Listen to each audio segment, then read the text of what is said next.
Credit card debt. Let's talk about it, man.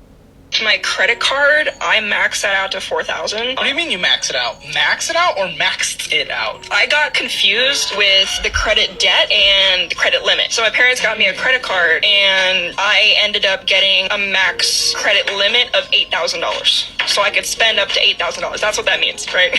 Me and my boyfriend, me and my friends, we would go out and I'm like, oh, I'll pay for everybody. I got it. I'll spend the money. Don't worry about it. It's just a credit card. So I would pay and pay and pay and pay. And then I called my mom one day and I wanted her to be proud of me, so it's just like, hey, I've got $4,000 credit on my credit card, and she's like, credit limit or credit debt? I was like, what's debt? And she's like, oh, that's bad. I'm like, oh, really? Okay, I thought that was good. And she's like, no, your credit limit at the time it was $8,000. So I was like, okay, well the credit limit's $8,000. That's good, right? And she's like, yes, but you were $4,000 in debt. And then they're like, screw it, you're not gonna pay this off in time. Give it to me. So my parents took it, and they're still currently paying it off right now. The thing is, I'm gonna try not to laugh because there was some point when truly myself, when I was going to college and I had my first credit card, which was a Discover card, I really didn't know what credit stood for or what it meant and how interest worked. I didn't know any of that.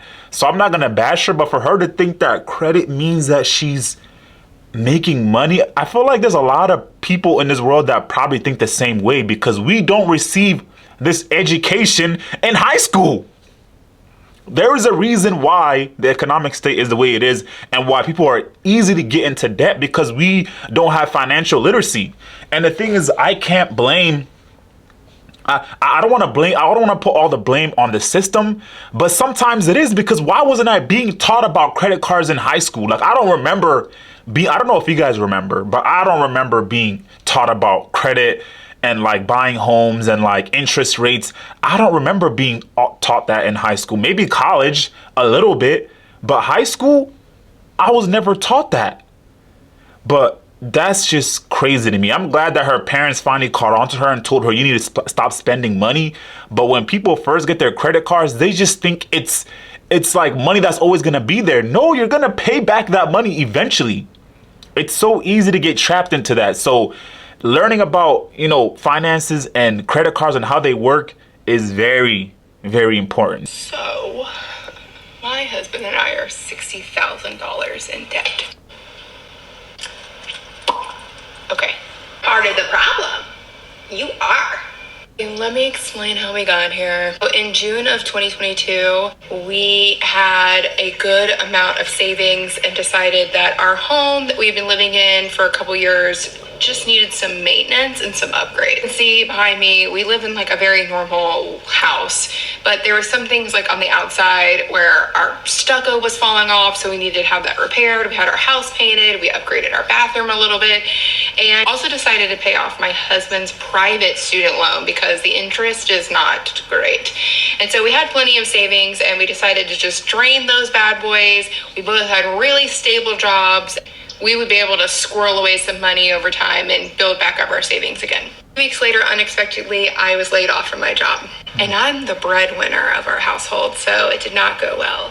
I was unemployed for about 7 months. Thank goodness I had social media to keep us afloat for a little bit, but here's the deal.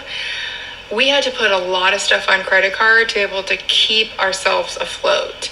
So anything that could go on a credit card went on a credit card. And that allowed my husband's income to pay for our mortgage, our car payments, our daycare, things like that. But everything else went on a credit card. We cut back as much as we could, but there's still a lot of expenses. We finally decided to do a debt consolidation loan, and it's about $65,000. And we're going to try and pay it off. We did a 5-year loan plan, but we're going to try and pay it off in the next 2 years if I can finally get that OnlyFans account going. I'm just kidding. I'm not going to do OnlyFans, but that's $65,000 in credit card debt. $65,000.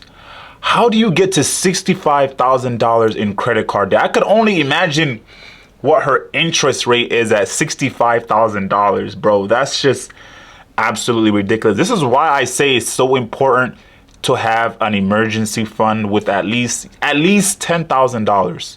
Make an emergency fund, I say, If $10,000 is a lot for you, do $5,000. That's half, because that way you can cover emergencies. Because the moment you start using your credit card to start paying for emergencies, that means you already don't have enough money. And then when you're paying back your credit card, you're probably just doing the monthly payments because you already don't have any money. And if you're only just doing the monthly payments, that means the insurance, not insurance, but that means you're not paying insurance. Interest is probably, 20% now on like most credit cards. So that $40 a month payment you're making isn't going anywhere. So this is why I say it is so important to have an emergency fund and just understand how credit cards work. And don't depend on your job. Your job could lay you off any day. That's why it's so important. Have an emergency fund. Plan for those things so that way you're not spending $65,000 in credit card debt. Lord have mercy. How I got myself $23,000 into credit card debt. I started dating a guy when I was around 12 or 13, and I dated him throughout middle school, high school, and into my early 20s. I'm not going to get into the super juicy details of this relationship, but just know that it was mentally, physically, emotionally abusive. And I am so, so grateful to be out of that relationship now. But I did make some bad financial decisions whenever I broke that relationship off 3 years ago. When I was in that relationship, I was controlled a lot, and I wasn't able to hang out with my friends. I wasn't able to travel. I wasn't really able to do anything, and that kind of led into my spending problem whenever I left that relationship. So I broke it off. I started doing solo trips out the wazoo. I was doing solo trip after solo trip, and I guess what? I didn't have any money. I was working as a teller in a bank. I still work in a bank, but I've since moved up positions. But I was working as a teller, so I wasn't making much. And so in turn, I was putting it all on my credit cards because I wanted to have these experiences that I felt like I had lost out on. Does that make sense? I pretty much did the same thing over and over and over and over again. I went on so many trips. I fell in love with national parks and hiking. And eventually I found myself $23,000 into credit card debt. And now I'm on a mission to pay that off as quickly as I possibly can. I know what it feels like to feel like you're drowning in your credit card debt, your minimum payments, and a lot of the times if you have high credit card debt like I do, the interest rates are just eating up any monthly payments that you make. It sucks that I put myself in that situation, and if you're in that situation, all you can do is get yourself out. And if you only have one stream of income, like your full-time job, I highly recommend getting a second stream of income, which is what I did. The digital marketing is what I did for my second stream of income, and I am so happy I did. You know what? First thing I'll say is props to her for recognizing the situation that she was in with that relationship and getting out. The second thing I want to say is do not live your lifestyle, a lavish lifestyle, on credit, bro. That is not good. I know you want to go on those fancy trips with your friends. I know you want to get that Louis Vuitton bag. I know you want to get your lashes done, your hair done, boys getting your haircuts, and I know you want to get all of that. I get it. You want to live that type of lifestyle. But when you live that type of lifestyle on a credit card, it ain't gonna last.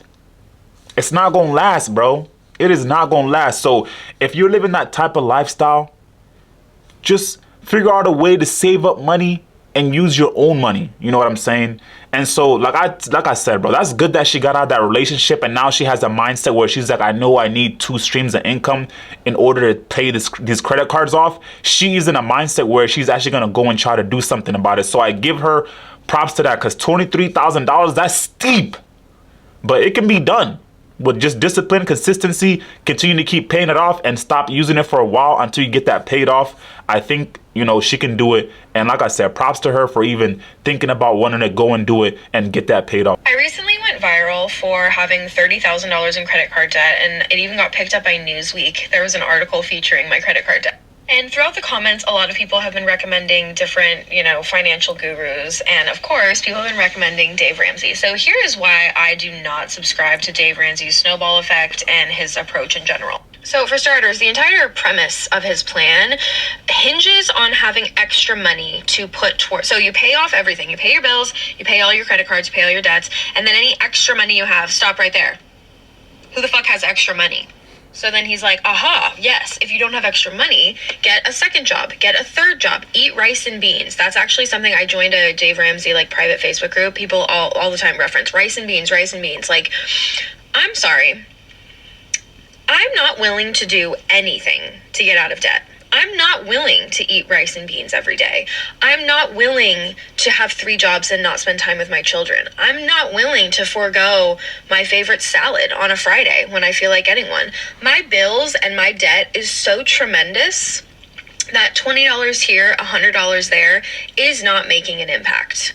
The cost of living and low wages is to blame for the financial woes of most Americans. And being told that we can incrementally make these big differences if we just give up our quality of life for 5-10 years is absurd.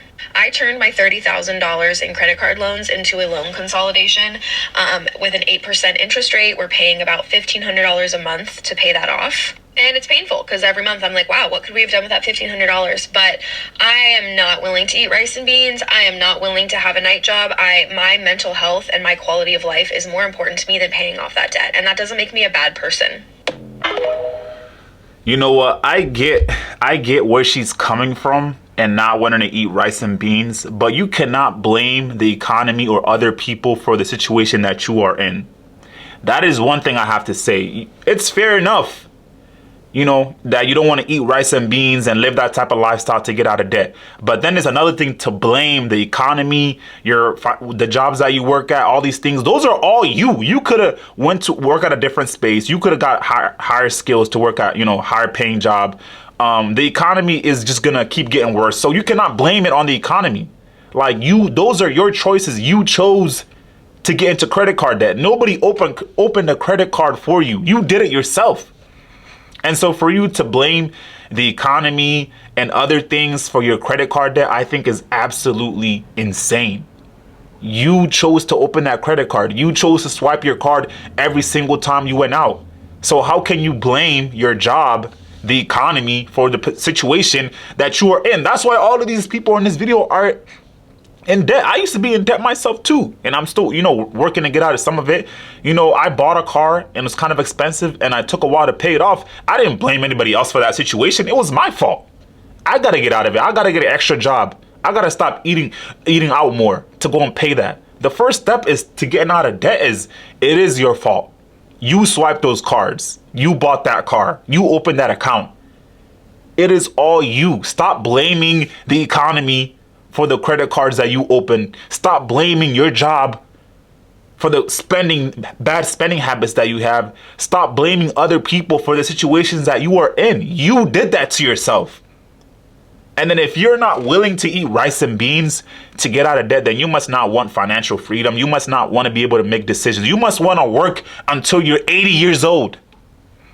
That's what that tells me. You must want to work to pay off those cars until you're 80 years old. Paying $1,500 a month? Just credit cards alone. We're not including rent if she has a rent or mortgage. We're not talking about other expenses like kids, daycare. We're not talking none of that. Just $1,500 a month just on credit cards. That's crazy. That's one thing I'll say, man. This life is all about choices, bro. It's all about choices you make. And if you choose to get into credit card debt, nobody did that for you. And I'm not saying like I'm perfect. I have credit cards myself. I use them. And I've learned to use them wisely now that I'm older. But I don't blame anybody for the debt that I'm in. And if I do get into debt, I know that it's me. It's up to me to work and to pay those credit cards off. Or if I have a car, to pay that car off. I'm not going to blame the world for the mistakes that I did.